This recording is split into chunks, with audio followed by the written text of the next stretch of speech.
Judges, the lessons of courage and weakness on Israel's path. The book of Judges is one of the most intriguing and intense in the whole Bible. It reveals a nation in constant struggle, both internally and externally, as Israel repeatedly turns away from God, but is always rescued by judges raised up by him. Throughout the 21 chapters, we witness a succession of cycles involving disobedience, oppression, cries for help, and miraculous deliverance. These stories are not just historical records, but spiritual lessons that resonate for us today. Soon after the death of Joshua, the great leader who led Israel in the conquest of the Promised Land, the next generation forgot the wonders that God had performed. The result was a lost nation, without direction and subject to the influence of pagan nations around them. The people fell into idolatry, and with that, the blessings they had experienced disappeared, giving way to the oppression of their enemies. However, even in the face of disobedience, God's love was never abandoned. Every time the people cried out, God sent a deliverer, a judge, to restore order and justice. Judges like Gideon, Deborah, Samson, and Jephthah arose to bring deliverance, but unfortunately, after a time of peace, the cycle of sin began again. Judges is, above all, a book about God's faithfulness, even when his people were unfaithful. It's a powerful reminder that God hears the cry of those who turn to him, no matter how many times they've fallen. In today's video, we're going to take a deep dive into each of the stories in this extraordinary book and explore the lessons they hold for our lives today. Israel's spiritual decline and the first judges. The beginning of the book of Judges presents the sad reality of Israel's spiritual decline. After the death of Joshua and the elders who accompanied him, the new generation did not know the Lord, nor did they remember the wonderful works he had done for Israel. This marked the beginning of a cyclical pattern of sin, repentance, and redemption, which would be repeated throughout the book. Chapters 1 and 2 describe the incomplete conquest of the Promised Land. Although Joshua and his generation had made great progress, many tribes failed to completely expel the pagan inhabitants of the land. This resulted in constant temptation for the Israelites, who began to adopt the idolatrous practices of the nations around them. In response to this disobedience, God allowed his enemies to oppress Israel. But in his mercy, he raised up judges to deliver them. The first of these judges was Othniel, Caleb's nephew.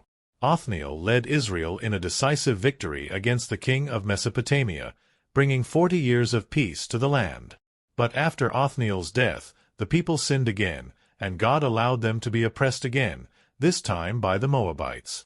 It was then that God raised up another judge, Ehud, who delivered Israel by murdering King Eglon of Moab in an ingenious and courageous way. Soon after, another deliverer appeared, Shamgar, who, with a simple working tool, defeated 600 Philistines, showing that God can use anyone and any resource to accomplish his will. Finally, the cycle of judges continues with the story of Deborah, one of Israel's most remarkable leaders. Deborah not only led the people, but also inspired the commander Barak to face Sisera's mighty army. With divine help, the Israelites defeated their oppressors, and the victory was celebrated in one of the oldest songs in the Bible, known as the Song of Deborah. These first judges represent the beginning of a long series of cycles of redemption. Although Israel continued to fall into idolatry, God was always willing to forgive and restore. The story of Deborah, in particular, highlights the vital role of spiritual leadership and unwavering faith in times of crisis. Gideon, Israel's reluctant deliverer. Gideon is one of Israel's most emblematic judges, known for his journey of doubt, courage, and spiritual transformation. Chapters 6 to 8 of Judges tell of a time of severe oppression by the Midianites. The people of Israel had once again turned away from God, and as a result, the Midianites devastated their crops, forcing the Israelites to live in caves and hiding places. This oppression lasted 7 years, until the people cried out to the Lord for deliverance. Gideon's call is a striking example of how God sees potential where we see weakness. When the angel of the Lord appeared to Gideon, he was threshing wheat in a wine press, an activity normally done outdoors, but Gideon was hiding for fear of the Midianites. The angel addresses him by calling him a mighty man of valor, a title that seems ironically out of place, given his apparent timidity. However, this teaches us that God sees us through the prism of what he can do in us, and not just according to present circumstances. Gideon's first reaction was one of doubt. He questioned why God allowed Israel to suffer so much if he was really with them. Furthermore, he saw himself as the youngest in his family and incapable of leading an army. However, God assured Gideon that he would be with him and enable him to defeat the Midianites. This divine promise echoes God's pattern of using the unlikely to accomplish great feats, demonstrating that power lies in his presence, not in human abilities. Before leading Israel into battle, Gideon was called to an act of faith. He had to destroy the altar of Baal and the idol post that his own family and community worshipped. This was a crucial test, as it demonstrated his willingness to put God first, even if it put his life at risk. Gideon carried out the task at night, for fear of the repercussions, but his obedience was the turning point in his leadership. After this act, Gideon gathered an army to face the Midianites. However, God had an unusual plan. He wanted Israel to know that victory would come by his power, not by military force. That's why he reduced Gideon's army from 32,000 men to just 300. This selection, based on the way the men drank water, resulted in a small but strategically chosen group to show God's dominion over the battle. In the famous battle against the Midianites, Gideon and his 300 men defeated an immensely larger army using only torches, pitchers, and trumpets. By following God's instructions, they created confusion in the enemy camp, leading the Midianites to turn on each other. The victory was complete, and the oppression of the Midianites ended. However, the end of Gideon's story is a warning about the dangers of idolatry.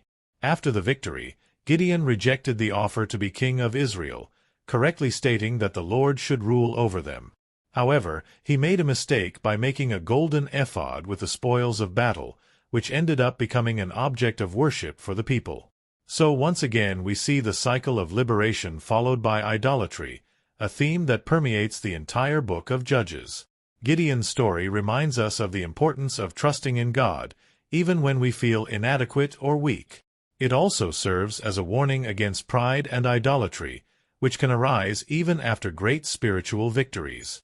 Quick pause. If you're finding this discussion valuable, you'll love our ebook, Faith and Finances, The Biblical Guide to Wealth. It dives deeper into the principles of faith and finance directly from the Bible, offering practical insights to help you thrive spiritually and financially. Grab your copy today by clicking the link in the description or in the first pinned comment, and start transforming your financial journey with biblical wisdom. Jephthah, the judge of humble origin. Chapters 10 to 12 of Judges introduce Jephthah, an unlikely leader who emerges at a time of great despair in Israel. After Gideon's death, Israel's cycle of apostasy continued, with the people once again turning to idolatry and provoking God's anger. They began to worship foreign gods, including Baal and Ashtaroth, leading God to allow the Ammonites and Philistines to oppress them severely.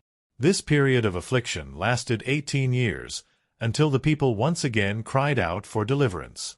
Jephthah was the son of Gilead, but his mother was a prostitute, which made him a social outcast. His brothers, legitimate sons of Gilead's wife, threw him out of the house, leaving Jephthah to live as an exile. He settled in the land of Tob, where he gathered around him a group of misfits, forming a kind of mercenary band. When the oppression of the Ammonites became unbearable, the elders of Gilead sought out Jephthah to lead Israel in battle against their enemies. Jephthah's choice was not motivated by his social position or lineage, but by his military skills and leadership. This illustrates once again the recurring theme in Judges. God uses the marginalized and the least likely to fulfill his purposes. At first, Jephthah hesitated to accept the offer, reminding the elders that they had previously rejected him. However, the leaders of Gilead assured him that if he freed them from the Ammonites, he would be the leader of all the people. Jephthah then accepted the offer, but before going into battle, he tried a diplomatic approach. He sent messengers to the king of the Ammonites, asking for an explanation for the invasion of Israel. The dialogue between Jephthah and the Ammonite king reveals a strong knowledge of Israel's history. Jephthah defended Israel's right to the land, reminding the king that when the people of Israel left Egypt, they did not take the land from the Ammonites by force, but in self-defense against the Amorites. Furthermore, Jephthah argued that the Lord, the God of Israel, had given those lands to his people, and that it was not up to the king of the Ammonites to question this. Unfortunately, the Ammonite king rejected Jephthah's arguments, and war became inevitable. Before going into battle, Jephthah made a rash vow to the Lord, promising that if God granted him victory, he would sacrifice as a burnt offering the first thing that came out of his house to meet him on his return. This reckless vow would end up becoming one of the most tragic aspects of his story. Jephthah led the Israelites against the Ammonites and won a crushing victory, freeing Israel from oppression. However, on his return home, he was met by his daughter, his only child, who came out to find him dancing for joy. In a moment of deep anguish, Jephthah realized that his vow obliged him to sacrifice his own daughter. The story of Jephthah and his daughter raises difficult questions about vows and misdirected religious zeal. Although there is debate among scholars as to whether Jephthah actually sacrificed his daughter or dedicated her to perpetual service in the temple, the text highlights the danger of vows made without adequate consideration of the consequences. The Lord did not demand such a sacrifice, and Jephthah's situation is a warning against rash and irreverent vows. Furthermore, Jephthah's leadership did not end with this victory. He faced a brief civil war against the Ephraimites, who resented not being called to battle against the Ammonites. This dispute resulted in a fierce battle between the tribes, with thousands of Ephraimites killed. Jephthah's story therefore ends with a bitter victory, reflecting the complex nature of his role as Israel's deliverer. Jephthah is remembered as a judge who liberated Israel, but also as a man marked by personal tragedy and the consequences of a thoughtless vow. His life teaches us the importance of carefully considering our words and promises before God, as well as the need to trust in divine direction, and not just in our own limited understanding. Samson, the judge of supernatural strength. Chapters 13 to 16 of Judges introduce us to one of the best-known figures in the Old Testament. Samson, a man endowed with supernatural strength, set apart from birth to fulfill a divine purpose, but whose life was marked by impulsive and tragic choices. Samson's story begins with an angelic visit to Manoah and his wife, a barren woman. The angel of the Lord appeared to her, announcing that she would conceive a son who would be consecrated to God as a Nazirite from the womb. This consecration entailed 3 vows. Samson could not cut his hair, drink wine, or touch dead bodies. From the outset, Samson was destined to be God's instrument to deliver Israel from the Philistines, who had oppressed them for 40 years. However, as Samson grew up, he showed an impetuous nature and a tendency to follow his own desires. His first significant act as an adult was to fall in love with a Philistine woman, which deeply upset his parents. They tried to dissuade him, reminding him that he should marry within the people of Israel, but Samson insisted. Unbeknownst to his parents, this alliance was part of the divine plan to confront the Philistines. On the way to his wedding ceremony, Samson encountered a lion and, with the strength granted by God, killed it with his bare hands. Later, he returned to the scene and found a swarm of bees and honey on the lion's corpse, thus violating the Nazirite vow not to touch a dead body. This event would be the prelude to many other transgressions of the vows Samson had made to the Lord. During the wedding celebration, Samson proposed a riddle to the Philistines, based on the experience of the lion and the honey. Out of the eater came forth food, and out of the strong came forth sweetness. When the Philistines couldn't solve the riddle, they pressured Samson's wife to persuade him to reveal the answer. Samson gave in to his wife's insistence, and the Philistines won the bet. In revenge, Samson killed 30 men from Ashkelon to pay off his debt. This incident marked the beginning of a series of conflicts between Samson and the Philistines. In a show of strength, Samson captured 300 foxes, tied torches to their tails, and set them loose in the Philistines' fields, burning their crops. This led the Philistines to kill his wife and her father. In response, Samson attacked the Philistines with great vengeance, killing many of them. One of the most remarkable episodes in Samson's life was when he used the jawbone of a donkey to kill 1,000 Philistines, again demonstrating the supernatural strength that the Lord had given him. However, despite his military victories, Samson continued to get involved in destructive relationships, and his weakness for Philistine women would lead to his downfall. Samson's most famous relationship was with Delilah, a Philistine woman who was bribed by the Philistine leaders to discover the secret of his strength. Although Samson initially deceived Delilah about the true source of his strength, he eventually gave in to her incessant pleading and revealed that his strength lay in his Nazirite vow, symbolized by his untouched hair. Delilah betrayed Samson, and he was captured by the Philistines. They cut off his hair, and the Lord forsook him. Samson was taken captive, his eyes were gouged out, and he was put to work in a Philistine prison, humiliated and defeated. However, Samson's story doesn't end with his capture. While in prison, Samson's hair began to grow back, and with it, his strength began to return. During a celebration at the temple of the god Dagon, the Philistines brought Samson to entertain the crowd. Samson, in a final act of faith and repentance, prayed to God, asking for his strength to be restored once again so that he could take revenge on the Philistines. With renewed strength, Samson pushed over the columns supporting the temple, causing the structure to collapse and killing thousands of Philistines, along with himself. Samson is remembered as a judge who, despite his physical strength and military victories, was spiritually weak. His life was marked by a contrast between the divine call and his personal choices. He illustrates how even the most gifted by God can fall due to a lack of discipline and commitment to God's purposes. Samson's life serves as a warning about the danger of relying on one's own strength and neglecting God's call, but also as a testimony to the grace of God, who can use even our failures to fulfill His purposes. The end of Judges, Israel's moral decline.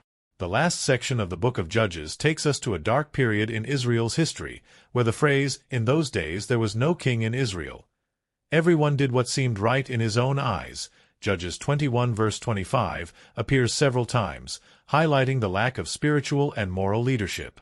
These chapters do not follow the narrative of the previous Judges, but portray the spiritual and moral decadence of the people, manifested in two tragic incidents that demonstrate the corruption of the nation. The idolatry of Micah. Chapters 17 and 18 begin with the story of a man called Micah, who lived in the hill country of Ephraim. He had stolen 1,100 pieces of silver from his mother, but after confessing to the crime, his mother decided to use some of the money to create a carved image and a statue, in direct violation of God's second commandment about idol worship. Micah, in an even more serious act, established a shrine in his house, consecrating one of his sons as a priest, a function that should have been exclusive to the Levites. Shortly afterwards, a Levite from Bethlehem, looking for a new home, met Micah and was hired by him to serve as the priest of his idolatrous shrine. Micah believed that by having a Levite as a priest, he would be blessed by God, but his worship was completely diverted from the true worship of Yahweh. The presence of this false cult within Israel reveals the deep spiritual confusion in which the people were immersed. The situation worsens when the tribe of Dan, in search of new lands to settle in, sends spies to explore the land of Laish. When they pass Micah's house, the spies recognize the Levite's voice and ask for his blessing on their mission. Later, after conquering Laish, the men of Dan return to Micah's house, steal his images and persuade the Levite to become the priest of his tribe instead of serving Micah. This action demonstrates the social and spiritual disorder, where power and force override truth and justice. The men of Dan take Laish, massacre the peaceful inhabitants of the city and establish a center of idolatry there, which would be an open spiritual wound in Israel for generations. Idolatry, which began with an ordinary man in his home, now spread to an entire tribe, distancing the people more and more from God's commandments. The crime of Gibeah and the civil war. The final chapters of Judges present one of the darkest and most disturbing stories in the Bible. The story begins with a Levite from Ephraim who was traveling with his concubine. During the journey, they decide to stay overnight in Gibeah, a town in the tribe of Benjamin. An old man offers shelter to the Levite and his concubine, but during the night, the men of the town surround the house and demand that the Levite be handed over to them to rape, echoing the sin of Sodom and Gomorrah. In a horrific act, the Levite gives his concubine to the men of the city, who abuse her all night, resulting in her death.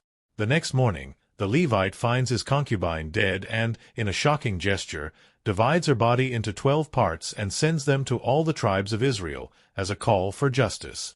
The response of the tribes of Israel was immediate and unanimous. They demanded that the guilty men of Gibeah be handed over for trial. However, the tribe of Benjamin refused to hand over those responsible, resulting in a civil war. The other tribes united against Benjamin, and after several bloody battles, the Benjaminites were almost completely exterminated, with only 600 men left. The remnant of Benjamin faced extinction, and the tribes of Israel, despite having won the war, mourned the destruction of a tribe of Israel. In an attempt to restore the tribe, they allowed the remaining Benjaminites to marry women from other cities who had been spared in the war. Moral and spiritual conclusion. These final events in the book of Judges reveal the complete spiritual, moral, and social disintegration of Israel. Idolatry, violence, the violation of human rights, and a lack of leadership led the nation into a deep crisis. The phrase, "everyone did what seemed right in his own eyes," sums up this era of chaos and rebellion. With no unified leadership and no true worship of God, Israel was on the brink of anarchy. The book of Judges ends with a sense of hopelessness, but it also sets the scene for the next phase of Israel's history, where God would raise up kings to rule over his people, starting with Saul and then David, who would bring new hope and direction. The legacy of Judges and the call to spiritual restoration. The book of Judges closes one of the most chaotic phases in Israel's history, presenting a period marked by cycles of disobedience, oppression, and liberation, where the people constantly turned away from God to follow their own paths. However, the cry for justice and redemption is present in each account, signaling that, despite the spiritual estrangement, there was continuous hope for restoration. Throughout each cycle of Judges, we see how divine mercy is repeatedly manifested. Even when the people of Israel fell into disobedience and idolatry, God responded to their repentance and cry for deliverance. The role of the judges, imperfect individuals, but chosen by God, reinforces the idea that, despite human failings, God's power and grace remain constant. The last section of the book highlights just how deep Israel's moral and spiritual decline had become. The episode of Micah's idolatry and the subsequent civil war with the tribe of Benjamin reveal a society that has completely distanced itself from God's principles, resulting in a nation on the brink of anarchy. This scenario is aggravated by the lack of unified leadership, with the repeated phrase, "everyone did what seemed right in his own eyes," serving as a constant reminder of the need for a just and divinely guided ruler. However, this disorder and spiritual darkness set the stage for the arrival of a new era in Israel. The age of kings that would begin with Saul, but find its true direction with David, would represent the restoration of Israel's spiritual and moral government. Judges points to the urgent need for God-centered leadership, and this is fulfilled in the subsequent history of the Israelite monarchy. The book also serves as a warning to the people of all generations. It demonstrates the devastating consequences of disobedience to God and loss of spiritual direction. When faith and obedience are abandoned, society quickly deteriorates, as seen in the tragic events of Gibeah and the Civil War. At the same time, Judges teaches us that no matter how far God's people stray, there is always a way back, through repentance and restoration. This message of redemption is central not only to Israel's historical context, but also to the contemporary understanding of faith. In times of chaos and disorder, both personal and collective, God's call for restoration remains the same. He wants His people to return to Him, so that they can experience the true rest and peace that only obedience to His will can bring. The conclusion of the book of Judges, although marked by tragedy and moral decay, also offers an opportunity for reflection and hope. Israel's failure to remain faithful to God paves the way for the coming of a new leadership, a leadership that would bring unity and restoration, beginning with the reign of David, the man after God's own heart. The people, however, needed to understand that their true security and prosperity were directly linked to their devotion and faithfulness to the Lord. As we close the study of this book, it is essential to remember that the central lesson of Judges is the importance of standing firm in faith and obedience to God. When everyone tries to do what is right in their own eyes, the consequences are catastrophic. However, returning to the Lord and His guidance brings healing, restoration, and redemption. May we learn from Israel's mistakes during this period and seek to live in communion with God, trusting in His leadership and sovereignty in our lives. This final reflection should resonate in our hearts. Even in the moments of greatest disorder and estrangement from God, He is ready to hear the cry of His people and restore the nation, both in the past and in our spiritual present. Thank you for watching. If you found this video insightful, please give it a thumbs up and share it with others who might benefit. Don't forget to subscribe to our channel for more discussions on how to live out your faith in today's world. Let's continue to grow together in truth and grace. Ebook, Faith and Finances, The Biblical Guide to Wealth. It dives deeper into the principles of faith and finance directly from the Bible, offering practical insights to help you thrive spiritually and financially. Grab your copy today by clicking the link in the description or in the first pinned comment, and start transforming your financial journey with biblical wisdom.